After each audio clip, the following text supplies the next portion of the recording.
दोस्तों नमस्कार। और बताइए क्या हाल चाल, कैसे हैं आप सभी। उम्मीद है आप सभी अच्छे होंगे। आप लोगों की दुआ से मैं भी अच्छा हूँ। फिलहाल बढ़ते हैं आगे और करते हैं प्रश्नों को। ये रहा पहला प्रश्न इस सेट का। सेट नंबर 6 है ये। दाब की इकाई क्या है? दाब जो है ये अदिश राशि है, ये ध्यान में रखिएगा। दाब जो है अदिश राशि है तो प्रेशर इज इक्वल टू होता है बल और बट्टे में क्षेत्रफल। या फिर बोल दो थ्रस्ट, प्रणोद हिंदी में बोलते हैं, हिंदी में प्रणोद बोलते हैं, अंग्रेजी में थ्रस्ट बोलते हैं। थ्रस्ट अपॉन एरिया, प्रणोद बट्टे में क्षेत्रफल। तो चाहे थ्रस्ट हो चाहे बल हो, एसआई मात्रक है न्यूटन, और एरिया के लिए एसआई मात्रक है मीटर स्क्वायर। तो न्यूटन पर मीटर स्क्वायर या फिर बोल दो न्यूटन पर वर्ग मीटर, तो ए हमारा राइट आंसर हो जाएगा। ये न्यूटन मीटर किसका एसआई मात्रक है? Newton metre. न्यूटन मीटर ये है टॉर्क का एसआई मात्रक। टॉर्क बोले तो बल आघूर्ण, बल आघूर्ण। न्यूटन तो आप जानते ही हो बल का एसआई मात्रक है। न्यूटन पर मीटर, न्यूटन पर मीटर यानी ऊपर में बल और नीचे में लंबाई, ये बोल सकते हो आप पृष्ठ तनाव का। पृष्ठ तनाव या सतही तनाव जिसे हम लोग बोलते हैं सरफेस टेंशन, सरफेस टेंशन। इन चार में से कौन सा एक विकल्प है जो अम्ल का गुण नहीं है? अम्ल का स्वाद खट्टा होता है तो ये सही है, अम्ल का स्वाद खट्टा होता है। अम्ल का स्वाद कड़वा होता है तो ये गलत है। अम्ल क्षार के साथ मिलकर लवण बनाता है, तो जब अम्ल और क्षार आपस में अभिक्रिया करते हैं उस अभिक्रिया को बोलते हैं उदासीनीकरण अभिक्रिया। वहां पर बनता है जल और बनता है लवण। तो अम्ल क्षार के साथ अभिक्रिया करके लवण बनाते हैं, ये सही है। अम्ल नीले लिटमस को, अम्ल नीला लिटमस को लाल कर देता है, तो ये सही है। नीले को लाल कर देगा कौन? अम्ल। तो ये भी सही है। तो हमारा राइट आंसर क्या हो जाएगा? बी हो जाएगा। बी हमारा राइट आंसर। ये सारे क्या है कि अम्ल के गुण है, याद रखिएगा। अम्ल स्वाद में खट्टा होता है, अम्ल क्षार की अभिक्रिया से लवण और जल बनता है, और अम्ल नीले लिटमस को लाल कर देता है। तो ये सारे अम्ल के गुण हैं जो आपको याद होने चाहिए। निम्नलिखित में से एंटीबायोटिक है। एंटीबायोटिक, एंटीबायोटिक जो है ये जीवाणु को मारने के लिए या फिर जीवाणु की वृद्धि को रोकने के लिए इस्तेमाल किया जाता है। दुनिया की पहली एंटीबायोटिक पेनिसिलिन है। दुनिया की पहली एंटीबायोटिक पेनिसिलिन है जिसे अलेक्जेंडर फ्लेमिंग ने खोजा था। ये क्या है? Aspirin and paracetamol. Aspirin and paracetamol ये है एनाल्जेसिक, प्लस है एंटीपायरेटिक। एंटीपायरेटिक, एनाल्जेसिक का मतलब होता है पेन किलर, दर्द निवारक, पेन किलर। और एंटीपायरेटिक का मतलब होता है जो बुखार को कम करे, रिड्यूस फीवर। एंटीपायरेटिक मतलब जो बुखार कम करे, एनाल्जेसिक यानी कि जो दर्द को खत्म करे। तो एस्पिरिन एंड पैरासिटामोल एनाल्जेसिक भी है और एंटीपायरेटिक भी है। हमारा आंसर यहां पर बी हो जाएगा। टोरेक्स में भी आपने यूज किया होगा, टोरेक्स कफ सिरप है। एक परमाणु के केंद्र का धन आवेशित हिस्सा क्या कहलाता है? तो ये एक परमाणु है, इसके केंद्र में क्या होता है? प्रोटॉन और न्यूट्रॉन। इस वाले हिस्से को हम क्या बोलते हैं? केंद्रक बोलते हैं, नाभिक बोलते हैं, इंग्लिश में न्यूक्लियस बोलते हैं। तो न्यूक्लियस हमारा राइट आंसर हो जाएगा। इस न्यूक्लियस की खोज की थी रदरफोर्ड ने। रदरफोर्ड ने न्यूक्लियस की खोज की थी। प्रोटॉन की खोज की थी गोल्डस्टीन ने, गोल्डस्टीन ने। इलेक्ट्रॉन की खोज की थी जे थॉमसन ने 1897 में। न्यूट्रॉन की खोज की थी जेम्स चैडविक ने, जेम्स चैडविक ने। आंसर हमारा सी है, यह है हमारा न्यूक्लियस। इलेक्ट्रॉन नाभिक के बाहर चक्कर लगाता है। प्रारंभिक भारतीय दार्शनिक के अनुसार प्रत्येक वस्तु डैश मूल तत्वों से मिलकर बना है। प्रारंभिक भारतीय दार्शनिकों के अनुसार चाहे वस्तु सजीव हो निर्जीव हो, 5 मूल तत्वों से मिलकर बना होता है। 5 मूल तत्वों से मिलकर बना होता है, वायु, अग्नि, जल, पृथ्वी, आकाश। चाहे सजीव हो निर्जीव हो, इन्हीं 5 मूल तत्वों से मिलकर बना होता है, ऐसा प्राचीन दार्शनिक कहा करते थे। इन 5 तत्वों को हम लोग पंच तत्व बोलते हैं। आंसर हमारा सी हो जाएगा। सी हमारा राइट आंसर। पौधे जो नमक युक्त मिट्टी में उगते हैं वो क्या कहते हैं? इसे हम लोग हेलोफाइट बोलते हैं। सी हमारा राइट आंसर हो जाएगा।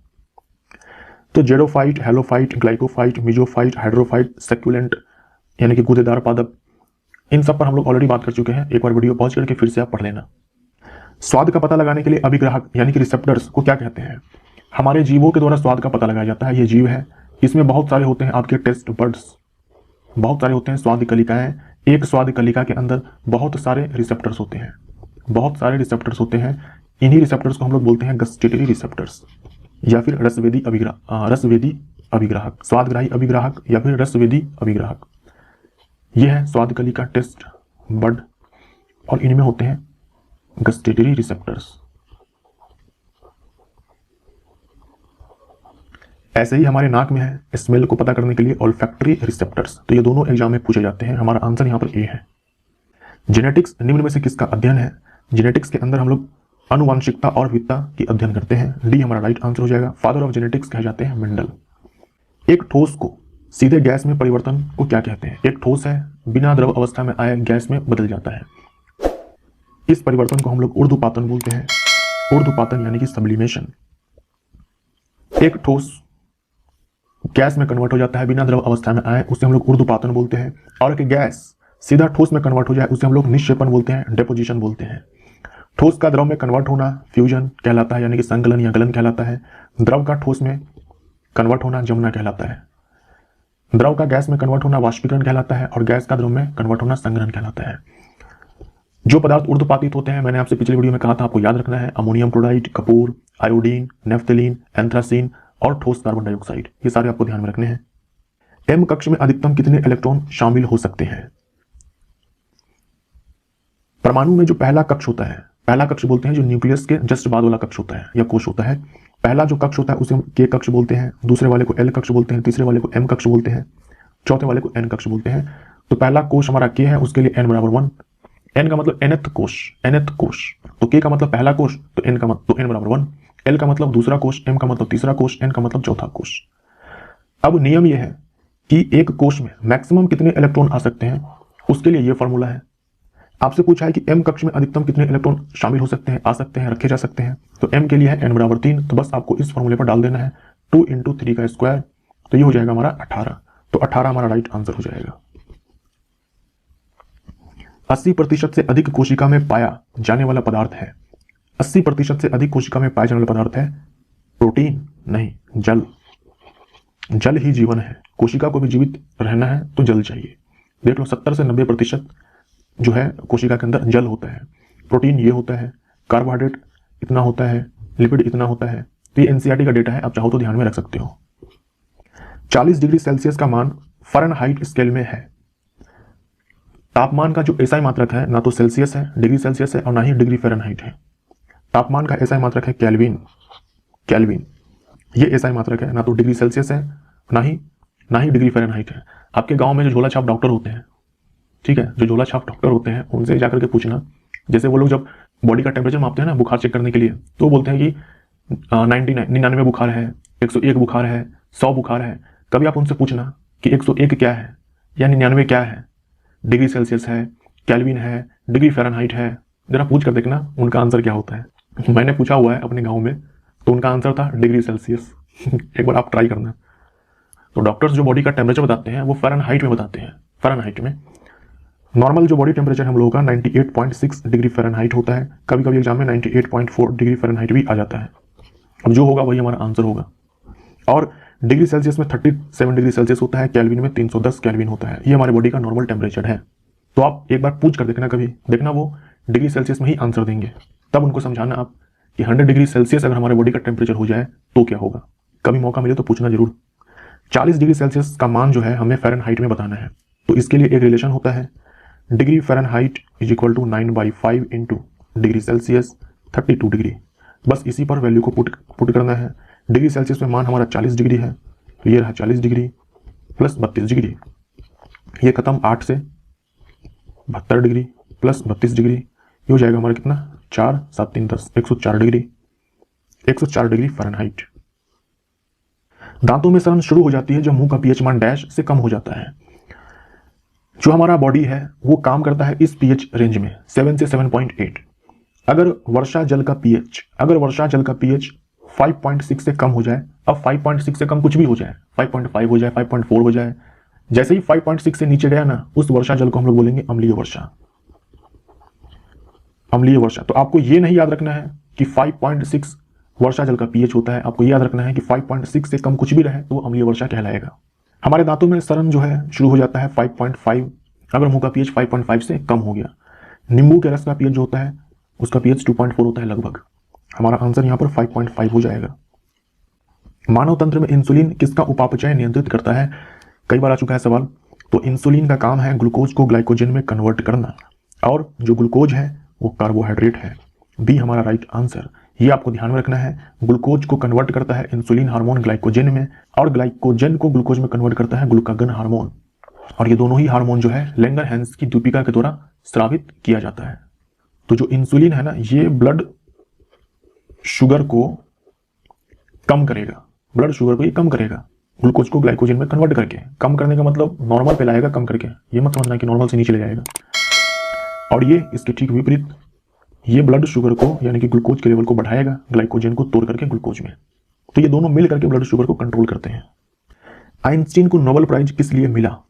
आइंस्टीन को नोबेल प्राइज किस लिए मिला? आइंस्टीन को नोबेल प्राइज मिला प्रकाश विद्युत प्रभाव के खोज के लिए, और इसी प्रभाव पर सोलर सेल काम करता है। अल्बर्ट आइंस्टीन अपेक्षिकता का सिद्धांत इन्होंने दिया। पदार्थ की पांचवी अवस्था जो बोस आइंस्टीन कंडेंसेट है की भविष्यवाणी इन्होंने की थी। पदार्थ की पांचवी अवस्था के लिए जो है ना कैलकुलेशन किया था बोस ने, सत्येंद्र नाथ बोस जो कि भारत के थे। उस कैलकुलेशन के आधार पर पांचवी अवस्था के लिए, पदार्थ के पांचवी अवस्था के लिए भविष्यवाणी की थी आइंस्टीन ने। कैलकुलेशन किसने किया? भारत के वैज्ञानिक सत्येंद्र नाथ बोस। और उस कैलकुलेशन के आधार पर इन्होंने कर दी भविष्यवाणी कि पदार्थ की पांचवी अवस्था भी होती है। बाद में और वैज्ञानिक आए 3, उन्होंने उस अवस्था को प्राप्त किया। पांचवी अवस्था को प्राप्त तो ना तो बोस कर पाए थे, ना ही आइंस्टीन कर पाए थे। बाद में आए 3 वैज्ञानिक, उन्होंने किया, उनको नोबेल प्राइज भी मिला। तो पदार्थ की पांचवी अवस्था जो है वो है बोस आइंस्टीन कंडेंसेट। ये फॉर्मूला तो आपने सुना ही होगा, E बराबर mc²। ये फॉर्मूला हमें बताता है कि जो ऊर्जा है वो द्रव्यमान में कन्वर्ट हो सकती है, और जो द्रव्यमान है वो ऊर्जा में कन्वर्ट हो सकता है।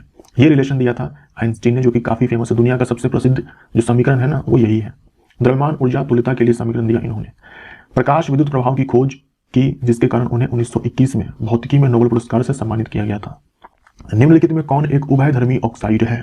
उभयधर्मी ऑक्साइड, देखिए धातु के ऑक्साइड होते हैं क्षारीय, अधातु के ऑक्साइड होते हैं अम्लीय।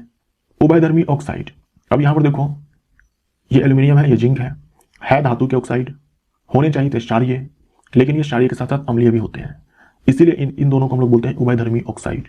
यहां पर आंसर हमारा क्या हो जाएगा? ए हमारा राइट आंसर। वैसे यहां पर देखो ये कार्बन का ऑक्साइड, ये नाइट्रोजन का ऑक्साइड, तो अधातु के ऑक्साइड्स हैं ये सारे, होने चाहिए अम्लीय, लेकिन ना तो क्षारीय है और ना ही अम्लीय है, इसीलिए हम इन्हें उदासीन ऑक्साइड बोलते हैं। यह है कार्बन मोनोऑक्साइड, यह है नाइट्रस ऑक्साइड जिसे हम लोग लाफिंग गैस बोलते हैं, जिसको सूंघने के बाद व्यक्ति हंसता रहता है, और यह है नाइट्रोजन मोनोऑक्साइड। पुस्तक द ओरिजिन ऑफ स्पीशीज किसने लिखी? यह पुस्तक लिखी गई है लिनियस के द्वारा, नहीं लमार्क, नहीं मेंडल, नहीं डार्विन के द्वारा। चार्ल्स डार्विन नाम तो सुना होगा, इन्होंने ये किताब लिखी है। द्विनाम पद्धति किसने दिया? Karl Linnaeus.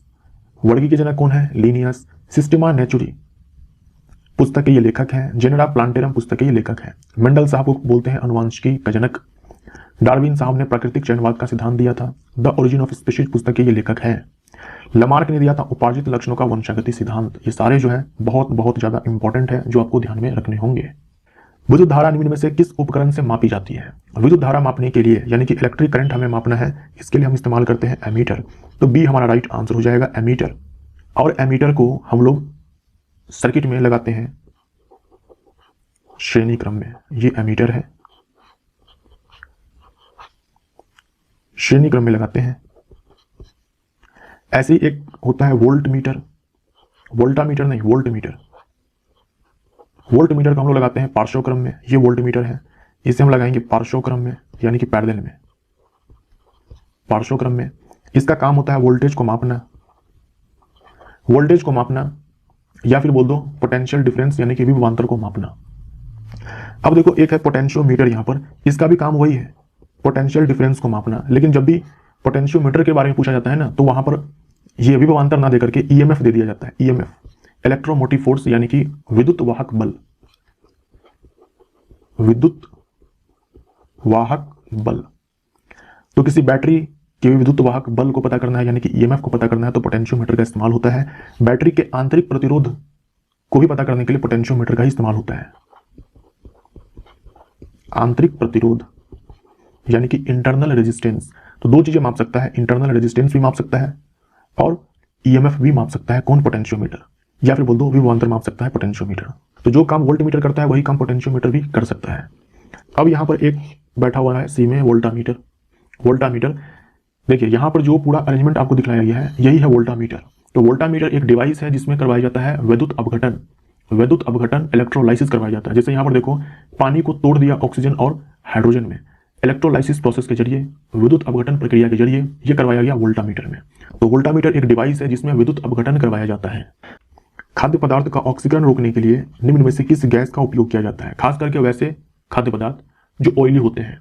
तो जब एक ऑयली फूड जो है ऑक्सीजन के कांटेक्ट में आता है तो धीरे धीरे उसका जो टेस्ट है, उसका जो स्मेल है बहुत ही गंदा हो जाता है, क्योंकि वो जो है ऑक्सीडाइज हो जाता है। जो खाद्य पदार्थ है जो ऑयल से बना हुआ है वो ऑक्सीडाइज हो जाता है, स्मेल खराब हो जाता है, टेस्ट खराब हो जाता है।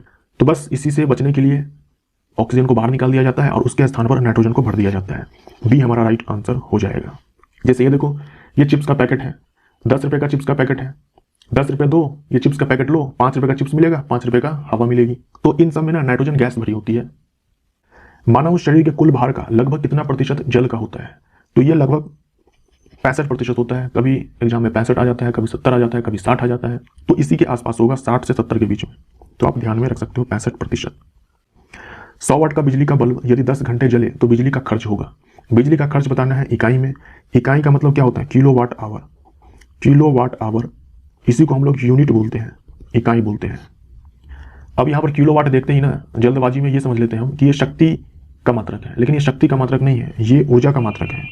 ऊर्जा का व्यावसायिक मात्रक है, क्योंकि एसआई मात्रक तो जूल होता है। तो अब देखो, हमें जो पावर दिया गया है, हमें जो पावर दिया गया है वो वाट में दिया गया है, ये 100 वाट है। हमें चाहिए किलो वाट में, तो हम क्या करेंगे इसमें, हम इसमें 1000 से भाग लगा देंगे। तो अब हमारे पास ये जो वैल्यू है ये किलो वाट में है, यहाँ से मैं इस वाट को हटा देता हूँ। इनटू हमें चाहिए आवर, हमें चाहिए आवर। देखो हमें एनर्जी निकालनी है, क्योंकि जो बिजली बिल हम पे करते हैं ना वो एनर्जी के लिए पे करते हैं। आवर में, हमें आवर में ही यहाँ पर दिया गया है टाइम, तो इसके साथ कोई छेड़खानी नहीं करना। 1 2 3 1 2 3 यानी कि 1 किलो वाट, ये आवर था ना, 1 किलो वाट आवर यानी कि 1 यूनिट। तो बस 100 वाट का बल्ब अगर हम 10 घंटे तक जलाएं तो 1 यूनिट जो ऊर्जा है वो खपत होगी, और 1 यूनिट का जो चार्ज होगा वो देना होगा। ये हमारा राइट आंसर। किलो वाट जो है ना ये शक्ति का मात्रक है, लेकिन जैसे ही हमने इसमें टाइम से मल्टीप्लाई कर दिया वैसे ही ये ऊर्जा का मात्रक हो जाएगा, क्योंकि ऊर्जा बराबर होता है पावर यानी कि शक्ति और गुने में समय। प्रोपेन का आणविक सूत्र है यानी कि मॉलिक्यूलर फॉर्मूला है। देखो ये प्रोपेन है, प्रोपेन, प्रोपेन लास्ट में एन है ना, एन, एन है लास्ट में, मतलब ये है एल्केन। एल्केन का ये मेंबर है, ये एल्केन का मेंबर है। और एल्केन का जो सामान्य सूत्र होता है वो होता है CnH2n+2। अब देखो जो पहला वाला फॉर्मूला है उसे देखो, अब चाहे पहला छोड़ो, ये देखो मीथेन, मीथेन के लास्ट में भी एन आता है ना, ये मीथेन भी इस फॉर्मूले पर आएगा। अगर हम n बराबर 1 ले लें तो हमारा फॉर्मूला आएगा C4 जो कि मीथेन है, तो ये नहीं होगा। अगर हम n बराबर यहाँ पर 2 ले लें तो आएगा C2H6 जो कि ये है, और n बराबर 2 किसके लिए होता है? एथ के लिए, ये तो पता ही होगा ना आपको। मेथ, एथ, प्रोप, ब्यूट, पेंट, इस तरह से जो ये प्रीफिक्स होता है उसके लिए हम लोग n बराबर 1, n बराबर 2, n बराबर 3, n बराबर 4, n बराबर 5। तो प्रोपेन के लिए हमें n बराबर 3 डालना होगा इस फॉर्मूले में, तो हम 3 डालते हैं, 3 6 8, C3H8, C हमारा राइट आंसर हो जाएगा। तो जो यहाँ पर n है ना, ये n है कि कितने कार्बन उपस्थित हैं। तो प्रोपेन में ये प्रोप आ रहा है, प्रोप के लिए हमारा n बराबर 3 होता है। इस तरीके से आपको पता करना होगा। जैसे ब्यूटेन नाम दे करके आपसे फॉर्मूला पूछ ले, आपको पता बस होना चाहिए कि ये एल्केन है, फॉर्मूला ये होता है। ब्यूटेन में कार्बन कितने होंगे, n के स्थान पर क्या होगा। तो मेथ, एथ, प्रोप, ब्यूट, इस प्रकार से आप सोचेंगे और बोलेंगे कि n बराबर 4 होता है, फॉर्मूला डालेंगे और C4H10 आपका फॉर्मूला निकल करके आएगा। तो ऐसे आपको ये फॉर्मूला जो है इस्तेमाल करना है। पानी का घनत्व अधिकतम होता है। पानी का घनत्व अगर मैं आपसे पूछूं, पानी का घनत्व अगर मैं आपसे पूछूं तो आप बोलेंगे कि 1 ग्राम पर सीसी होता है, यानी कि क्यूबिक सेंटीमीटर, या फिर आप ये बोल सकते हैं 1000 किलोग्राम पर मीटर क्यूब, यही बोलेंगे। ये जो आप पानी का घनत्व बताते हो ना, ये बताते हो 4 डिग्री सेल्सियस पर। जी हाँ, 4 डिग्री सेल्सियस पर। ऐसा नहीं है कि आप कमरे के तापमान पर बताते हो, 4 डिग्री सेल्सियस पर बताते हो आप ये तापमान। और हम इसी को एक स्टैंडर्ड डेंसिटी लेकर के चलते हैं पानी के केस में। और ये जो डेंसिटी है पानी का ना, ये मैक्सिमम डेंसिटी है, मैक्सिमम। इसका मतलब ये हुआ कि पानी का घनत्व जो है मैक्सिमम इतना ही हो सकता है, इससे ऊपर नहीं जाएगा। इससे कम हो सकता है लेकिन इससे ऊपर नहीं जाएगा। तो पानी का जो घनत्व होता है मैक्सिमम होता है 4 डिग्री सेल्सियस पर। अब 4 डिग्री सेल्सियस से आप ऊपर जाओ या नीचे जाओ, 4 डिग्री सेल्सियस से आप आगे जाओ या पीछे जाओ, दोनों ही केस में देखो जो घनत्व है ये आपको कम ही मिलेगा, कम ही मिलेगा। मैक्सिमम यहाँ पर आ चुका है, मैक्सिमम ये है, ये पीक पॉइंट है 4 डिग्री सेल्सियस पर। अब चाहे ऊपर जाओ चाहे नीचे जाओ, घनत्व जो है पानी का आपको कम मिलेगा। अब यहाँ पर तो घनत्व के बारे में पूछा है, कभी कभी क्या है कि आयतन के बारे में पूछ लिया जाता है, वॉल्यूम H2O का, ये आपको मिनिमम मिलेगा, ये आपको मिनिमम मिलेगा 4 डिग्री सेल्सियस पर। घनत्व अधिकतम मिलेगा, आयतन आपको मिनिमम मिलेगा। 4 डिग्री सेल्सियस पर जल का जो आयतन है वो न्यूनतम होता है। अब 4 डिग्री सेल्सियस से आगे बढ़ो या पीछे आओ, आयतन जो है आपको ज़्यादा मिलेगा। यानी ठीक इसका उल्टा ग्राफ बना दो ना आप यहाँ पर घनत्व के लिए, घनत्व के लिए ठीक आप इसका उल्टा ग्राफ ऐसे बना दो। सॉरी, घनत्व बोल दिया मैंने, आयतन के लिए ये आयतन का ग्राफ हो गया, ये आयतन, ये 4 डिग्री सेल्सियस हो गया, ये हमारा वॉल्यूम हो गया जो कि मिनिमम है। अब 4 डिग्री सेल्सियस से आगे बढ़ो या इधर आओ, देखो आयतन जो है ऊपर की ओर ही भागेगा। इसीलिए हम लोग बोलते हैं कि जब हम 0 डिग्री सेल्सियस से 4 डिग्री सेल्सियस तक जाते हैं तो पानी का जो आयतन है, जल का आयतन है, ये घटता है, 4 डिग्री सेल्सियस के बाद बढ़ता है। इसी को हम लोग बोलते हैं जल का असामान्य प्रसार, जो हम लोगों ने देखा था किसी न किसी प्रीवियस सेट में, तो जरूर देखा था हम लोगों ने इस चीज़ को थ्योरेटिकली। अभी आपने ग्राफ से समझ लिया, ये चीज़ याद रखना आप। ओजोन के एक अणु में कितने परमाणु होते हैं, ओजोन का ये है फॉर्मूला। तो एक अणु के निर्माण में जितने परमाणु लगते हैं, प्रयुक्त होते हैं, उन्हीं को हम लोग परमाणुकता बोलते हैं। तो ओजोन के लिए परमाणुकता 3। निम्नलिखित में से कौन सी अदिश राशि है? अदिश राशि के लिए मैंने आपसे कहा है कि आप इसको याद कर लो, आपसे इस तरह का सवाल जो है नहीं छूटेगा। अब यहाँ पर देख लो, दाब जो कि आपको अदिश राशि में दिख जाएगा, ये अदिश राशि है, तो बी हमारा राइट आंसर। बाकी सारे बल, वेग, त्वरण इसमें आपको नहीं दिखेगा, तो ये सारे अदिश राशि नहीं होंगे। इसको आप अच्छे से रट लो, इस तरह के सवाल बनाने का टेंशन खत्म हो जाएगा। तो फाइनली ये वीडियो यहाँ पर समाप्त होता है। ये हमारा था सेट। वीडियो देखने के लिए धन्यवाद दोस्तों, नमस्कार।